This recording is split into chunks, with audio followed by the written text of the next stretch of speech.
말씀의 제목은 모든 인류의 영적 상태에 대한 요약 이렇게 잡았습니다. 그 이유는 오늘 본문에는 십자가에 처형당하신 예수님과 예수님이 십자가에 처형당할 때 그 십자가 아래에서 있었던 사건들이 소개되고 있습니다. 그러나 이것은 그냥 십자가 주변에서 2000년 전에 일어났던 사건이 아니라 그 당시에 있었던 모든 인류의 영적인 상태에 대한 정확한 요약이며 동시에 2000년 후를 살고 있는 오늘날 지구촌에 사는 모든 인류의 영적 상태에 대한 하나님의 놀랍도록 정확하신 예언이기 때문입니다. 오늘 말씀 32절은 이렇게 시작되지요. 나가다가 시몬이란 구레네 사람을 만나매 그에게 예수의 십자가를 억지로 지워 가게 하였더라. 이제 앞을 봐주십시오. 우리는 불법 재판을 받으시고 이리저리 끌려가시며 밤에 한숨도 주무시지 못했던 예수님을 만났습니다. 그 예수님은 지난 시간에 말씀드린 것처럼 모진 채찍을 맞으시고 따귀를 맞으시고 희롱과 모욕을 당하셨습니다. 우리가 충분히 짐작할 수 있는 것은 예수님에게 더 이상 어떠한 체력도 남아있지 않았을 거라는 것입니다. 그럼에도 불구하고 예수님은 자기가 못 박혀야 될 십자가를 지고 그 골고다 언덕까지 가셔야 했습니다. 그 당시에 이 십자가에 누가 처형당하게 되면 이 로마 병정들은 어떻게 했냐면 최대한 먼 길을 돌아서 십자가 처형장까지 그 죄수가 자기 십자가를 질질 끌면서 가게 했다는 것입니다. 그래야 더 많은 사람들이 보고 충격을 받고 경각심을 받고 저주를 하게 하기 위해서였습니다. 아무 체력이 남지 않은 예수님은 그럼에도 불구하고 어떠한 불평과 원망도 하지 않고 아마 최선을 다해 십자가를 끌고 가려고 하셨을 것입니다. 그러나 가다가 또 넘어지셨고 가다가 또 넘어지셨습니다.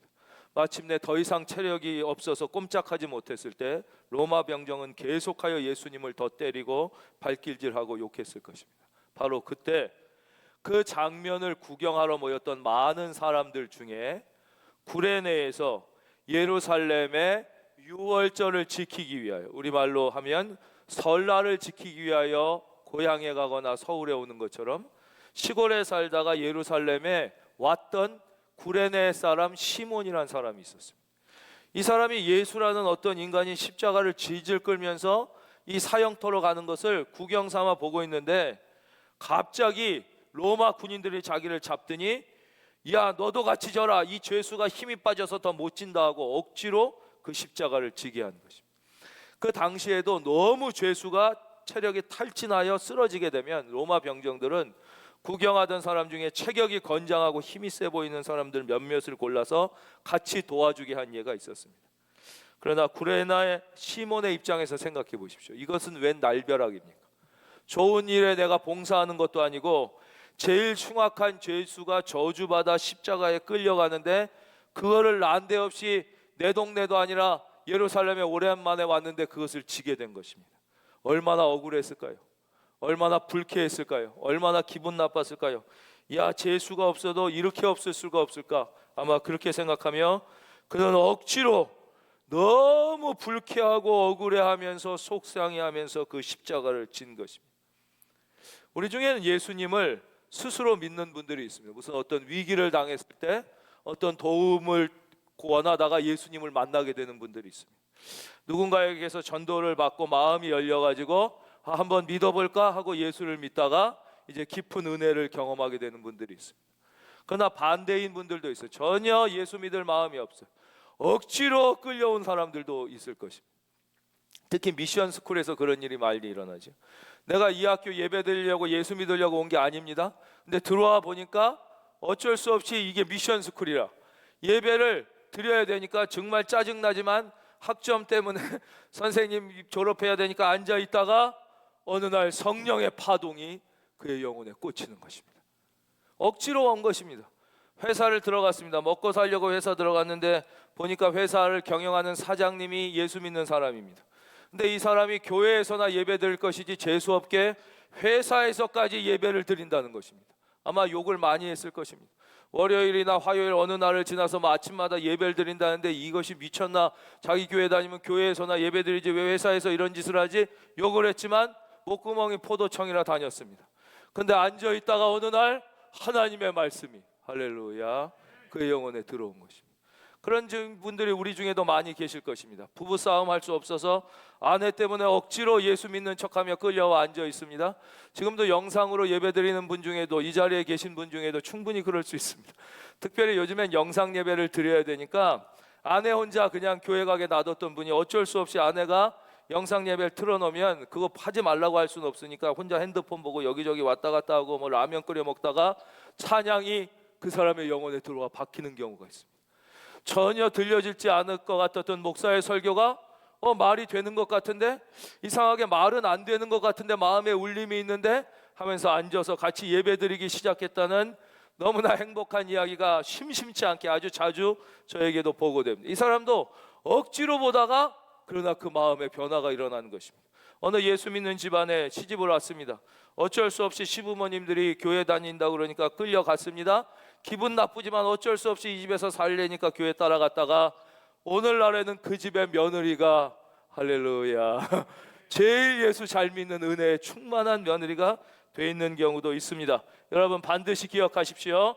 내가 마음으로 의지적으로 선택해서 믿었든지, 아니면 억지로 끌려와서 예수님을 만났든지, 아니면 내가 좋아서 지금 예배드리든지, 내가 싫은데도 어쩔 수 없는 예배 자리에 있든지, 여러분이 하나님 앞에 서 있다는 것 자체는 하나님의 사건입니다.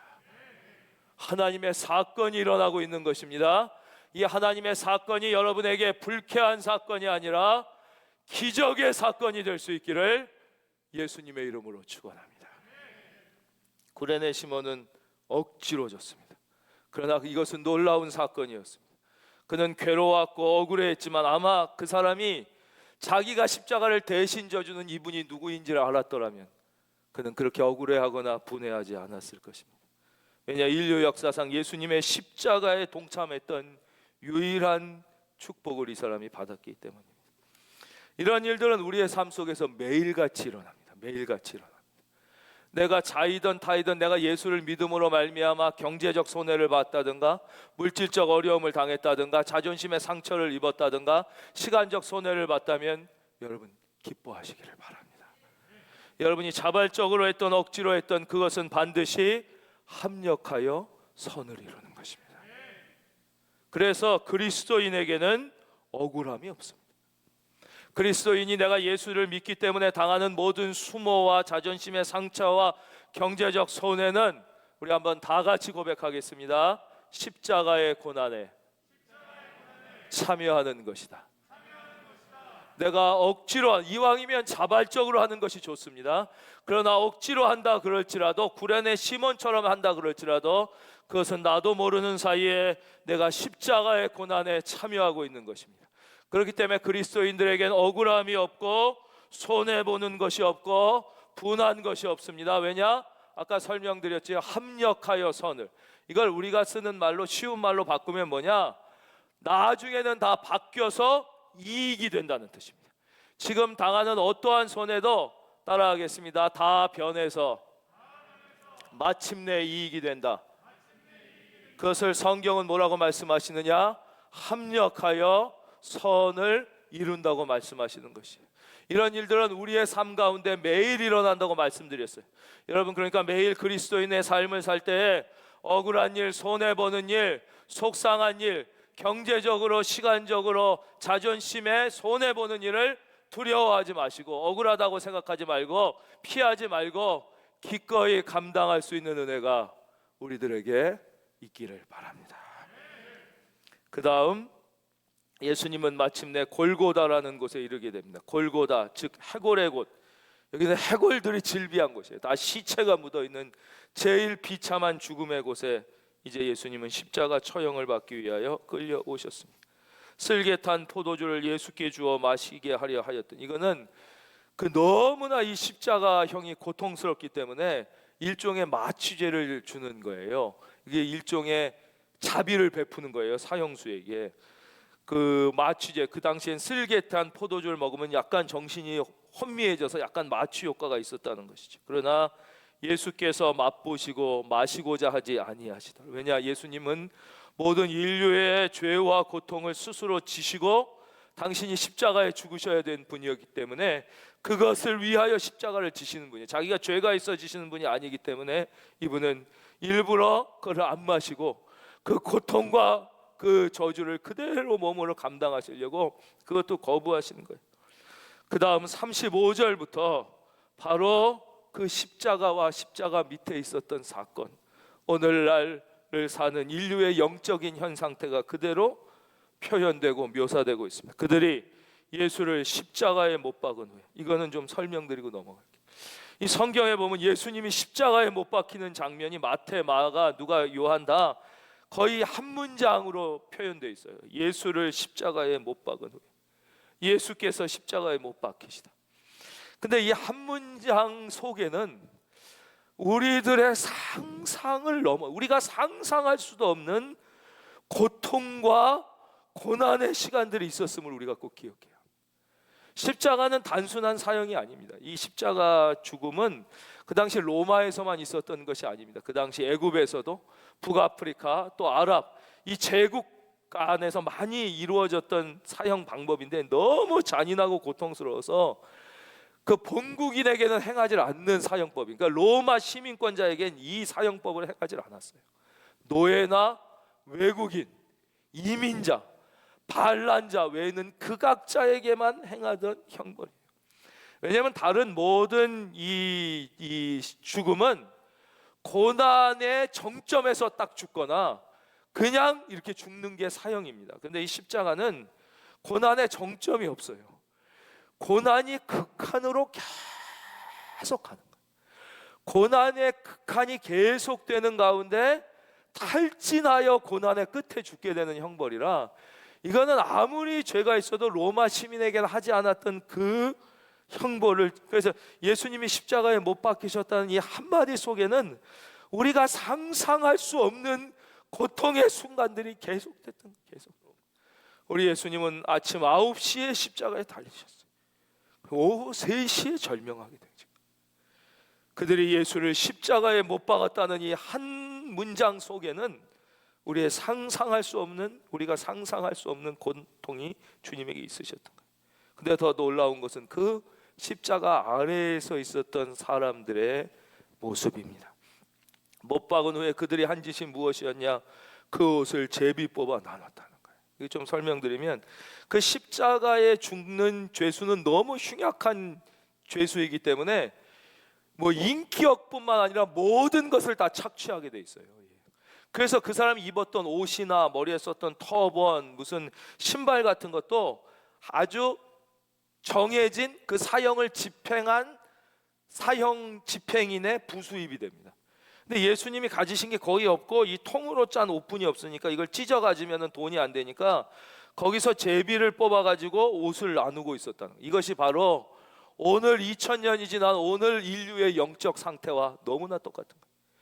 바로 우리의 구원자 예수 그리스도께서 지금도 고통 가운데 인류의 구원을 위하여 계시는데, 우리는 당장 눈앞의 이익, 당장 눈앞에 먹고 사는 문제에 골몰하여 지금 십자가에 달려 고통하는 예수는 외면한 채, 우리는 당장 이 옷을 제비 뽑는 이 로마 군인처럼 어떻게 조금 더 잘 먹고 잘 살 것이냐, 어떻게 조금이라도 손해 안 볼 것이냐, 어떻게 남에게 조금이라도 안 뺏기고 내 목을 차지할 것이냐에 눈이 빨개져서 바로 위에 계신 예수님은 외면한 채 살고 있는 게 오늘 2000년이 지난 인류의 영적 상태, 너무나 기가 막히게 묘사하고 있는 36절, 거기에 앉아 지키더라.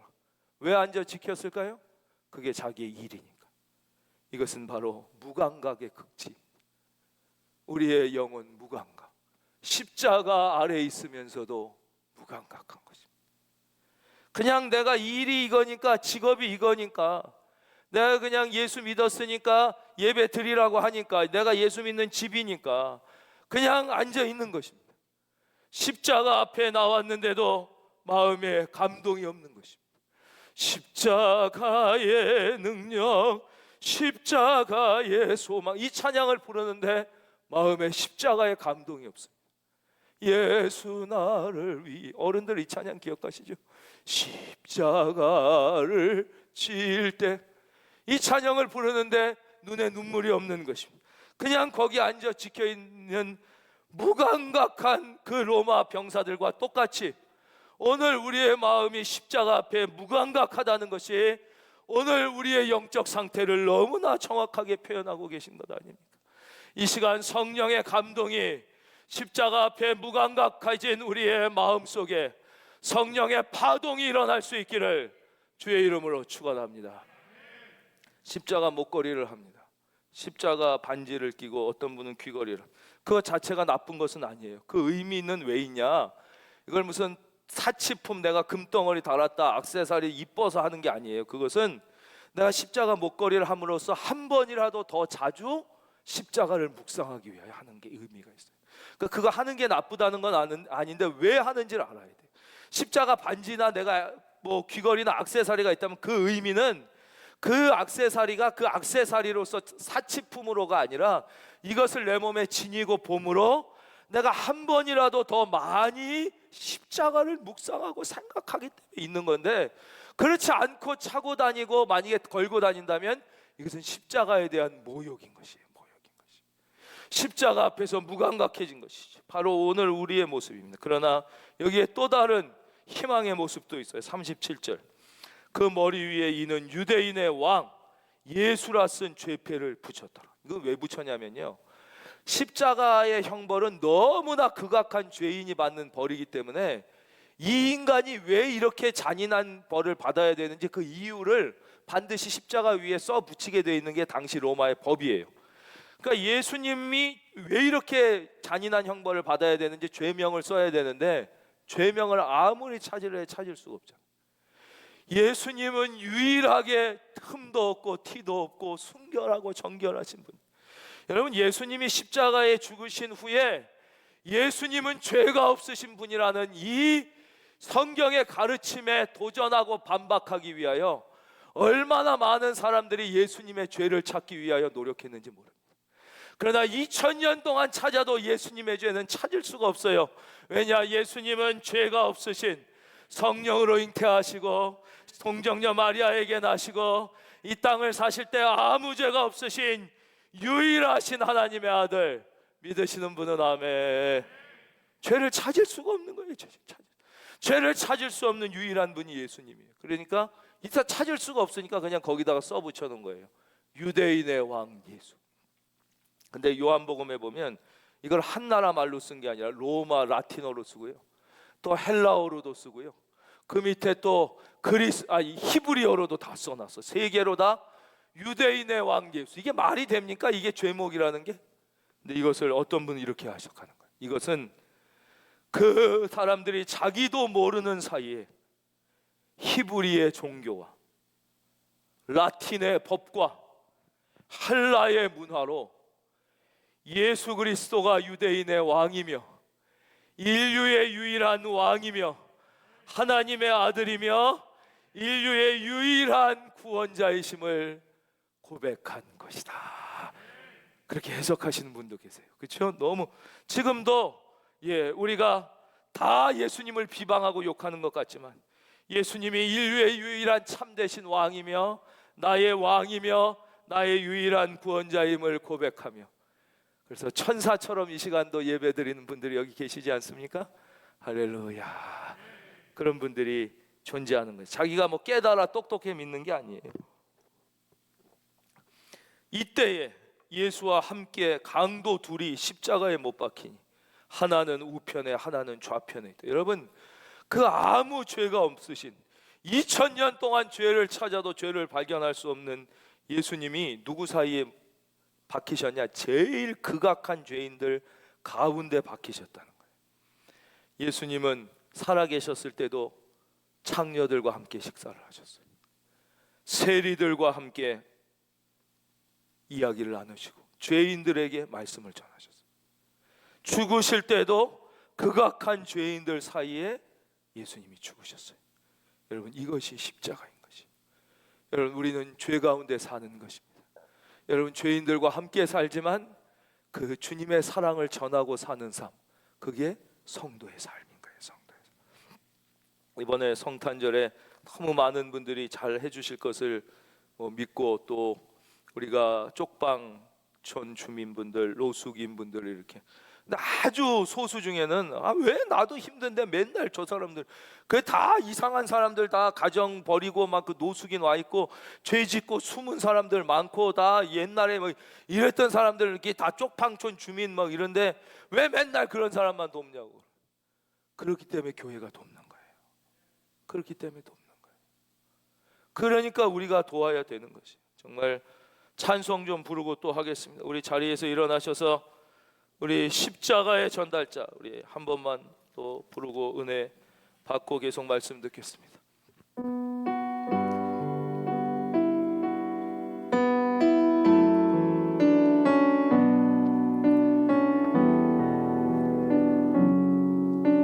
난 지극히 작은 자, 난 지극히 작은 자, 죄인 중에 괴수, 무익한 날 부르셔서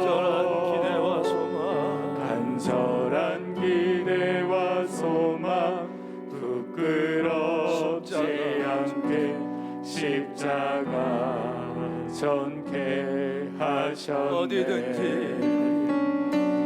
어디든지 가리라. 주위에 서라면 나는 전하리. 그 십자가 내 몸에 밴 십자가, 그 모열의 향기 온 세상 채울 때까지 살아도 주를 위해, 죽어도 주를 위해, 사나 죽으나 난 주의 것. 십자가의 능력, 십자가의 소망, 내 안에 주만 사시는 것. 난 지극히 작은 자, 죄인 중에 괴수, 무익한 날 부르셔서 간절한 기대와 소망 부끄럽지 않게 십자가 전케 하셨네. 내 사랑 나의 십자가. 그 뒤에 말씀을 빠르게 진행하도록 하겠습니다. 39절, 지나가는 자들은 자기 머리를 흔들며 예수를 모욕하여 이르되, 성전을 헐고 사흘에 짓는 자여, 내가 만일 하나님의 아들이여거든 자기를 구원하고 십자가에서 내려오라 하며. 그때만 그랬습니까? 지금도 똑같죠? 야, 뭐 하나님이 다 고쳐주신다며, 하나님이 다 치유해 준다며, 능력이 때문에 왜 교회에서 코로나 걸리냐? 뭐 교회에서 코로나 걸린다고 뉴스 나오는데 다 치료해 준다며, 뭐 이런 얘기하면서 하나님을 모욕하는 거죠. 그렇죠? 또 이거는 자기는 자기가 똑똑해서 욕하는 건 줄 알지만 사탄의 계략과 음모, 그 장난질에 다 넘어가는 거예요. 네 능력을 증명해 보여라, 그러면 믿겠다. 이게 사탄이 예수님을 제일 처음에 시험할 때면 성전 꼭대기에 올려가 놓고 뛰어내려라, 너 살아나면 내가 하나님의 아들임을 인정해. 이게 가장 모욕하는, 그렇죠? 가장 모욕하는 사탄의 장난질에 다 넘어가는 것이죠. 똑같아요. 지금 인류도 이런 인류들이 너무 많아. 자기가 근데 똑똑해 그런 게 아니에요. 자기가 사탄의 장난질에 넘어가고 있다는 것을 몰라요. 그래서 성경은 뭐라고 말씀하십니까? 스스로 존귀하다 생각하나 깨닫지 못하는 자는 멸망하는 짐승 같도다. 스스로 존귀하다, 자기 스스로 내가 똑똑하다고 생각하는 거예요. 내가 잘났다고 생각하나 이 진리를 깨닫지 못하는 자는 멸망하는 짐승이에요. 그래서 인간이 스스로 자기를 짐승이라고, 하나님이 너는 내가 창조했다 그랬더니 아니에요, 나는 원숭이에서 나왔어요. 너는 하나님의 형상을 따라 만들어진 창조물의 인간이 아니에요, 우리는 아메바, 개, 소 다 똑같아요. 뭐 이런 스스로 똑똑하다고 잘났다고 생각하나 깨닫지 못하는 자는 멸망하는 짐승 같은 것입니다. 여러분, 멸망하는 짐승 되지 말고 사랑받는 자녀가 되시기를 바랍니다. 지금도 2000년 거기만 그렇습니까? 41절 그와 같이 대제사장들도 서기관들과 장로들과 함께 희롱하여 이르되 오늘날 이렇게 많은 교회가 있고 이렇게 많은 신학교가 있고 이렇게 많은 목사가 있고 이렇게 많은 성도들이 있는데 우리는 주님을 희롱하고 있지 않냐 하는 것이, 우리는 정말 아름다운 예수의 모습을 증거하고 있습니까? 아니에요. 오늘 교회가, 목사가, 성도가, 신학교가 이렇게 많은데 우리가 주님을 희롱하는 거예요. 뭐가 희롱입니까? 바로 내 자존심보다 예수를 우습게 여기는 거예요. 예수님을 뭐예요? 왜냐? 내 자존심이 예수보다 더 귀해. 그래서 내 자존심 상하는 건 못 참아. 오히려 예수가 욕먹는 건 괜찮아. 내 약간의 물질적 손해보다 예수가 덜 소중해. 내 물질이 더 소중해. 내가 조금 더 손해보는 건 못 견뎌. 예수가 욕먹고 예수를 무시하거나 외면해야 돼. 여러분, 이거보다 주님을 더 모욕하고 희롱하는 일이에요. 예수 믿는 사람이 한 명 있고 그 가정에 예수 안 믿는 사람이 많으면 예수 믿는 사람을 따라가야 되는데 예수 믿는 사람이 예수 안 믿는 사람을 따라가요. 왜 그렇습니까? 여러 이유가 있겠죠. 그러나 제일 큰 이유는 뭐냐? 손해 안 보려고 해요. 내가 물질적으로 인격적으로 손해보기 싫어서 내 것 다 지키니까 예수는 희생되는, 예수 조롱하는, 예수 희롱하는. 믿음은 못 지켜. 다른 거 다 지키. 돈 지키고 자존심 지키느라, 세상의 이익 지키느라 믿음을 못 지키는, 이거보다 예수님을 더 희롱하고 모욕하는 경우가 있어요. 그래서 우리가 예수님을 희롱하고 이 대제사장들과 서기관과 장로들만 예수님을 희롱한 게 아니에요. 여러분, 축복하겠습니다. 우리 큰은혜 교회에 속한 모든 외믿음, 쓸쓸하게 믿는 분들은 여러분들로 말미암아 그 가정에 믿음이 승리하고 모든 식구가 구원받는 역사가 일어나기를 바랍니다. 그래서 이 구레네 시몬은요, 온 가족이 구원받게 돼요. 얼마나 칭찬받게 되면 로마서에 나와요. 로마서 한번 찾아주세요. 방송실 아까 제가 읽어드린 말씀, 로마서 맨 뒤에 로마서 16장 13절에 보면 나와요. 주 안에서 택하심을 입은 루포와 그의 어머니에게 문안하라. 그의 어머니는 곧 내 어머니. 여기 루포가 누구냐? 바로 구레네 시몬의 아들입니다. 그 당시에 초대교회의 가장 존경과 사랑을 받는 인물이 돼서 마지막 사도 바울이 루포에게 문안하라. 특별한, 그리고 더한 것도 있어요. 그것도 계속 보여줘 보세요. 그의 어머니에게 문안하라. 그의 어머니는 곧 내 어머니니라. 이분은 구레네 시몬의 아내인데 얼마나 이 사도 바울이 좋아하고 존경했으면 바로 내 어머니라고 그러는 거예요. 저는 우리 큰은혜 교회 모든 권사님들이 목사들에게 권사님은 저의 어머니 같으신 분이십니다. 할렐루야. 좀 이런 찬사를 받는 권사님들이 많이 나왔으면 좋겠어요. 얼마나 귀한 축복입니까?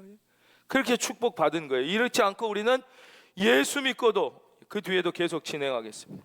그리고 계속 예수님을 이제 조롱했어요. 그가 43절 하나님을 신뢰하니 하나님이 원하시면 이제 그를 구원하실지라 그의 말이 나는 하나님의 아들이라 하였도다 하면서 예수님이 이제 십자가에 죽으실 때 진짜 이들은 쾌재를 불렀을지 몰라요. 그래, 우리의 음모가 이겼다. 결국 예수는 죽었다. 우리가 이겼다. 세상의 힘과 권력과 세상의 지식이 이겼다라고 막 너무너무 좋아했어요. 예, 아마 정말 악이 승리한 순간이에요. 진짜 예수님이 십자가에 죽으셨어요. 예수님은 안 죽은 게 아니라 진짜 죽었어요. 그러나 여러분 기억하십시오. 예수님이 진짜 죽었기 때문에 부활이 있는 것입니다. 진짜 죽지 않으면 부활이 없어요. 여러분, 왜 우리 안에 위로가 없습니까? 손해를 안 보니까. 예수 때문에 손해를 보면 주의 위로가 있는데 그 자리까지 안 가니까. 예수 때문에 희생을 당하면 그 자리에 기적이 일어나는데 희생까지는 안 가니까. 예수 때문에 자존심이 무너지는 순간에도 찬송하면 자존심이 아니라 하나님의 놀라운 축복이 임하는데 무너지는 자리까지 안 가니까. 여러분, 예수님이 십자가에 안 죽으셨으면 부활은 없는 거예요. 여러분, 예수 믿으셨습니까? 여러분의 자존심이 죽기를 바랍니다. 이어 예수님 때문에 기꺼이 손해 보시기를 바랍니다. 하늘의 위로와 복이 여러분의 것이 될 줄로 믿습니다. 함께 십자가에 못 박힌 강도들도 이와 같이 욕하더라. 강도들도 다 욕했어요. 대단히 미안한 죄송한 말씀이지만 좀 정확한 말씀을 드리면, 예수님을 아직 모르는 사람이나 못 믿는 사람 중에도 스스로 내가 진실하고 겸손하게 살려고 애쓰는 분들은 그렇게 예수님과 교회를 대놓고 노골적으로 욕하는 짓들은 잘 못합니다. 근데 주로 어떤 분들이 노골적이고 적나라하게 비판하느냐? 셈에 밝은 사람들, 요만큼이라도 손해 안 보려고 그러는 사람들, 악바리 같은 사람들, 이익에 밝은 사람들, 그렇죠? 체면과 품격보다는 내가 현실적 이익이 중요하다는 실리주의자들이 거의 노골적으로 욕하면서도 그게 부끄러운 줄 모르는 분들이 많아요. 이게 악한 강도들, 이런 사람들이 또 대놓고 욕하는 거예요. 물론 그렇게 말씀드려서 죄송합니다만 주로 그렇습니다. 주로 그렇습니다. 진짜 예수님을 안 믿어도 진실하고 겸손하게 살려고 하는 분들은 많이 안 그래요. 근데 늘 너무 이렇게 밝고 셈에 밝고 세상 이익에 밝은 사람들, 손해 안 보려고 그러는 사람들, 악다구리 같이 살려고 하는 사람들이 보면 욕도 아주 노골적이고 적나라하게 하는 것입니다. 물론 우리가 욕먹을 짓 할 때도 있지만 십자가에 못 박혀, 그러나 예수님이 죽으실 때 여기에 표현되어 있지 않지만 우리가 반드시 기억해야 되는 한 가지 사건을 말씀드려야 되겠습니다. 바로 그것은 여기에 나와 있지 않지만 누가복음 23장에 나와 있는 말씀이에요. 39절에서 43절입니다. 달린 행악자 중 그 강도가 둘이 있었는데, 한 행악자는 비방하여 이르되 내가 그리스도가 아니냐, 너와 우리를 구원하라 하되, 똑같은 거예요. 그러나 또 한 사람이 있었다. 하나는 그 사람을 꾸짖어 이르되 내가 동일한 정죄를 받고서도 하나님을 두려워하지 아니하느냐? 우리는 우리가 행한 일에 상당한 보응을 받는 것이니 이에 당연하거니와 이 사람의 행한 것은 옳지 않은 것이 없느냐. 바로 이게 구원받는 사람들의 특징인 거예요. 사랑받는 사람, 주의 위로가 임하는 사람은 죄가 없는 사람이 아니라 내가 죄인임을 자각하고 주님 앞에 인정하는 사람, 예수님만이 흠과 티가 없는 유일한 분임을 저 강도도 고백했잖아요. 고백하는 분이 바로 은혜 받는 분. 여러분 진짜 이 시간에 천사처럼 앉아서 여러분 말씀 듣는데요, 여러분의 그 마음속에도 이런 마음이 있기를 바랍니다. 그럴 때 진짜 주의 위로와 참된 전인적 구원이 일어나게 되는 것이에요. 그리고 거기에 멈추지 않았어요. 이분이 뭐라고 그러냐, 이 강도가, 그는 또 예수여 당신의 나라에 임하실 때 나를 기억하소서. 이게 모든 인류가 다 조롱하고 욕망하는 게 아니라 죄 중에 자기의 죄를 고백하며 이렇게 구원받는 분들이 21세기 오늘에도 존재하는 것입니다. 예수님은 우리를 위해 십자가에 달리셨습니다. 그러나 그분은 아무 말씀도 하지 않고 어떤 원망도 하지 않으셨습니다. 조용히 죽으셨습니다. 무감각해진 우리의 마음에 이 십자가의 감동이, 성령의 파동이 다시 살아나기를 바랍니다. 그 성령의 감동이 십자가 앞에 무감각해진 우리의 영혼을 다시 두들겨 깨워서 우리의 영혼의 세포가 깨어나는 성탄의 계절이 다 되시기를 주님의 이름으로 축원합니다.